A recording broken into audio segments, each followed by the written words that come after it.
Hello, welcome back. I'm Miniature Mike, and we're going to do something a little different for this video. Instead of looking at characters or in the past sets, I just want to take a look at a topic and identify some of the characters I think are overpowered, whether that's just by a tiny bit or a lot. I think it'd be a fun conversation to talk about, and I'd love to hear what your guys' thoughts are on ideas to maybe what you would do to tone down some of these OP characters, or to tweak them so that they can still be very powerful, but not over the top. There's actually one character in here I just kind of leave unchanged, and you'll see why, I think. But let's take a look. There aren't very many of them. For the most part, there are some very powerful characters, but only a small handful really stick out to me. So let's jump in. So the first one is Masamada. So I think he's really low in terms of OP, and the reason for that is really all he does is he just grants the commander effect unlimited range, which I think is nice, and he's kind of a cornerstone or kind of a fun flavor to the game. So the only thing I would consider changing is is there some way to maybe tone down booming voice just a tiny bit, not a lot, just a little bit. Could it be like double range? Could it be like adding, maybe it only applies for like, non-unique commanders or something like that. I don't know. I think in the general, at the end of the day, I'd probably just leave him as he is, unchanged. And if you go on Blue Milk, I think he is the highest rated character in the entire game, and for good reason. Booming voice is fantastic. And I don't have a problem with mouse droids either. I like what they do, how it's limited range from that specific point. But for him, I think I'm okay leaving him. It's just, if you have any ideas on maybe how to tweak booming voice a tiny bit, let me know. But if you're also like me, just okay to leave him unchanged, then I can totally see it. These other characters, though, I'm going to change them a little bit. So General Riken, or Riken. So what we have here is he's got solid stats to defend himself a little bit for 14, but he has recon, which is very nice, and then his commander effect is completely bogus in my opinion. I don't like it at all. I think it's it was kind of a reckless decision to give him this. So I think he's high on the OP meter. For his commander effect, I don't necessarily mind giving evade and mobile attack, but if you're going to do it, you need to have a lot of conditions to make it more more balanced. Some of the ideas could be you could limit it to non-uniques, 6 squares, followers instead of allies, or you could choose to just say give one of the powers instead of both of them. Maybe just give evade. I like giving evade since it's like the whole theme of getting out of Hoth, escaping. I think that maybe makes more sense. And then maybe if you just grant evade, perhaps you can say allies, or you could say non-unique. But from what I'm thinking here, and I'm okay keeping recon too, that's fine. But my final verdict would be if I'm gonna keep evade and mobile attack, it would just be to grant it to limit it to non-unique followers within 6 squares. So you might think that's way too harsh, but like that's still an incredible commander effect to affect your non-unique followers within 6 squares, and you can use mouse droids to improve that too, of course. But again, this guy's only 14. He's very cheap, doesn't cost that much. He already has recon. So I just don't believe his commander effect should be this insanely over the top, because he makes rebels just ridiculous. So in my opinion, I like these changes. I like to hear what you think. And for one, like I'm a person who's a real stickler about like very OP characters. It does appear sometimes in the community. It seems like if someone's OP, it's just like, oh, well, it's just how it is. I'm not gonna do anything. It's okay. We love our powerful characters, and I get that too. But I don't know. If you play video games, which I'm sure many of you do, oftentimes people will roll out patches to definitely work on that stuff and address that stuff. But unfortunately, with this, there's a little bit of errata, but that's old. I just have a thing against OP stuff, and I think this guy is one of the cream of the crop examples, so I'd prefer to have him be a little lower. A little bit tuned down on that commander effect. So moving on to Thrawn, so I'd say he's kind of a medium, and really what it comes down to for him is just just opportunist. I'm totally okay with the second part of his commander effect, because that's kind of who Thrawn is. However, I think just giving all your allies opportunist is kind of crazy, in all honesty. Especially mixing with Master Tactician, you could choose to have your enemies go first so that you can use, your opportunist on him, which it's good it's not cunning attack. If it was cunning attack, then that would be silly, obviously. But I still think just giving it to all allies is dumb, in my opinion. I'm not a fan of that. I'd prefer to have him. I prefer to have it be within 6 squares, or maybe followers, not allies. So kind of my final verdict on Thrawn would just be to have his commander effect. It can give opportunist, but it's limited to followers within 6 squares. I think that's totally reasonable. I don't think there's any reason for him to be giving opportunist to, Darth Vader's.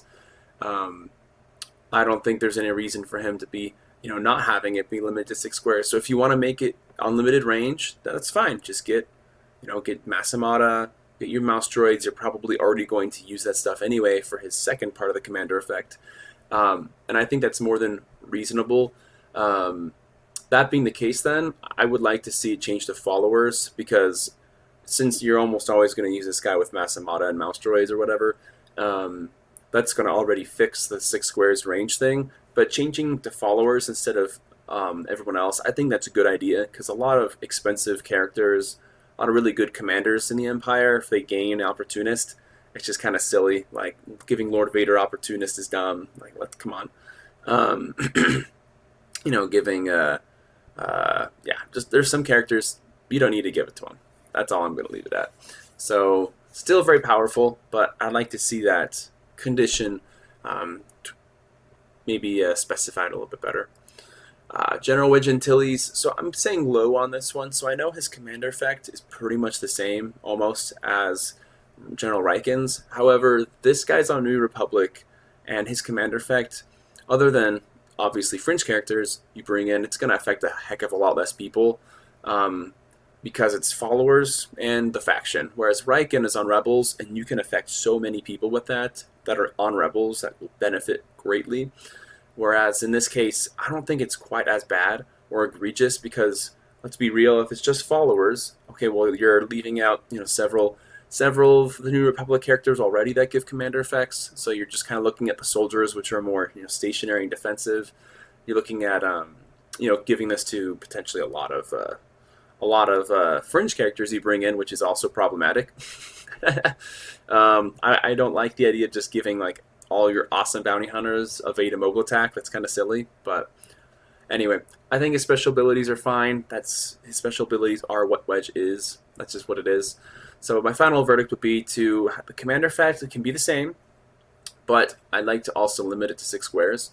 Because there's less great options, I don't know if you have to give non-unique, but because you can bring in fringe characters that could be really insane, unique fringe characters that could really benefit too much from this, I think I'd almost like to change it to, I think actually I'd include that. I'd say non-unique followers than 6 squares. When you're giving evade and mobile attack, I can see the justification. Or you could say just New Republic characters gain evade and mobile attack or something like that. I don't know. Again, I'd like to hear your thoughts and comments on this, because I don't like the evade and mobile attack commander effect. Even though his is a little weaker, it's dumb. I think it's bad for the game. And again, if you're going to do it, make lots of conditions. That's all I'll say. My second to last one is General Grievous. Not General. That's the next one. General Obi-Wan Kenobi. This is the famous one. I know there's glossary text that specifies Sarasu style mastery and all that jazz. However, let's take a little bit quicker dive into this guy. So I know he has 55, which is already kind of expensive. But, when you have Sarasu style mastery, whether you go by the printed text here or whether you go by what the glossary says, which is melee attacks only or adjacent enemies only or whatever, the fact that he still has Master of the Force 2, he has metal, you're never going to hit him. And his commander effect is kind of a little silly in my opinion. It's way too strong. But I kind of like what it's going for. Kind of reminds me of like a squad assault vibe. So what I'd like to see here is I would like, and this has kind of always been my opinion, to redefine Sarasu style mastery and Sarasu style to be built-in deflect, not block. I know in the glossary it basically defines it as parry or block essentially, but I don't think that's very smart, because Makashi style is kind of already filling that niche of being the built-in block special ability. I know there isn't a Makashi style by itself, but if there was, then it would just be characters with adjacent melee characters or whatever. roll a save of 11 or higher, you block him. However, with this guy, I'd like to see Suresu's style by itself just be, you know, uh, basically non-adjacent characters or whatever. Basically, just be lightsaber deflect, kind of a built-in lightsaber deflect. That's it. And then Suresu style mastery would be the same thing, basically built-in lightsaber deflect, but maybe because it's mastery, add in a little extra flavor. Maybe like characters can't combine fire against him. Maybe add in something else of the sort. Yeah. So I think I'd like to see that done with Suresu. So honestly, like I'd house rule that personally. That's kind of how I house rule it, even though the glossary says otherwise, and probably people in the community say otherwise. But it also fits Obi-Wan's character a lot more to make it a lightsaber deflect type of power. And then yeah, for mastery, you can just add a little extra flavor. Maybe, yeah. I already talked about it, but the second part, look at him as his commander effect. I don't think it's necessary to give +4 attack and +4 defense in this situation. I like Obi-Wan Kenobi's defensive flavor. He's kind of always been that in the TV shows, in the movies, and also having Suresu's style is a very defensive power as well. So what I'd prefer to have this be instead is just get rid of the +4 attack part. You can just have it be each follower gets +4 defense as long as it has an ally within 6 squares.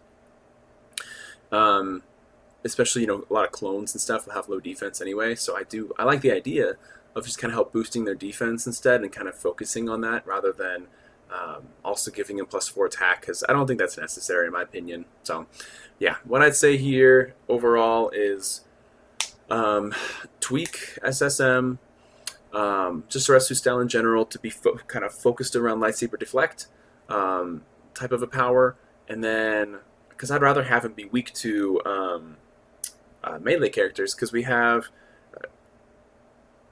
Count Dooku of Sereno, kind of his weakness is range characters, since everything he does is about melee, whereas this guy, it can be kind of the opposite, kind of a yin and yang sort of thing.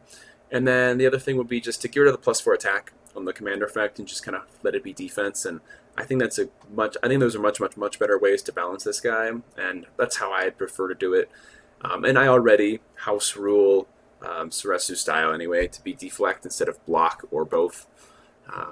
So next one, and this is in my opinion, I think most of you probably don't think there's anything OP about Rex, but I'm not a big fan personally of a couple things that he does. So I think he's low.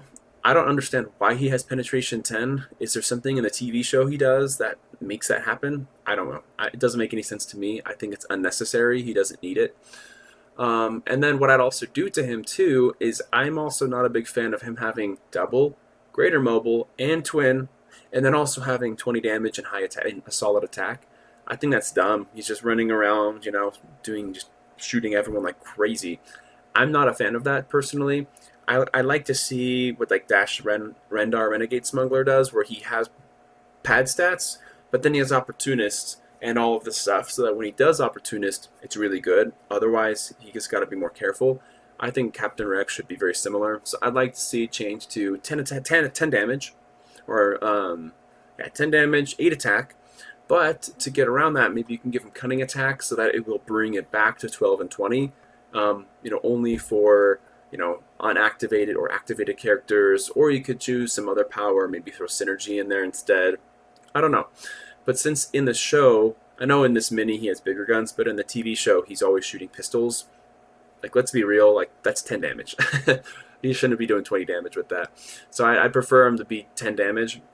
And also, I think the commander effect is just fine. I really do like how it has a lot of stipulations. I like how it's basically allied characters, but Order 66 and within 6 squares get greater mobile attack. And that's a great commander effect. But I'm okay leaving it unchanged just because of all those stipulations. So my final verdict would be to get rid of Pen 10. It's unnecessary. And then change the damage to 10, his attack to 8, and then give him Cunning Attack or something like that to bring him back to that level. But it has to be for certain circumstances, and that would go well with greater mobile attack anyway, because if you have an opportunity to use Cunning Attack, then you can move out of cover, you can shoot the person who's not activated yet and move back in and so forth. So it's not like it's going to change a lot, but it's like a slight adjustment in the right direction, in my opinion. Last character is General Grievous Droid Army Commander. So this guy, I don't want to change him too much because his commander effect really helps the Separatists out a lot because they do struggle in a lot of cases without him. So I want to keep the commander effect being very, very good, but maybe it doesn't have to be so overwhelmingly good. So in general, I'll keep his low stats. I'll keep his stats. I'll keep his special abilities totally unchanged. That doesn't need to change at all. I like how they work out. I like how they balance out. But for his commander effect, there's ideas to tone it down. For example, like changing it instead of just being droid followers. You could do non-unique droid followers because I don't think it's necessary to give this commander effect to, the HK-47s. It's not necessary to give this to the IG-88s. I don't think that's necessary or good for the game, in my opinion. I don't think that's exactly what's intended. And then the other idea could be to maybe removing the +4 defense.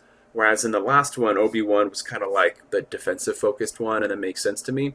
I'd love to see the droids be just like offensive-focused and stuff, kind of more in that vein. So let's get rid of the +4 defense, but we keep the rangeless. I'm okay with them being unlimited range, but make it +4 attack and twin attack instead, which is still awesome. But we can let the droids be a little more fragile.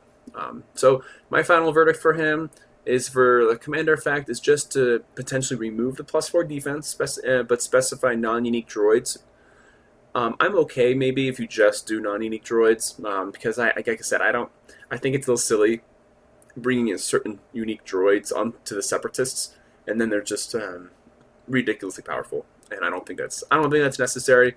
If you want to make them really powerful like that, then if you want to do something where you're giving a unique character twin attack like that, then do General Worm Loathsome.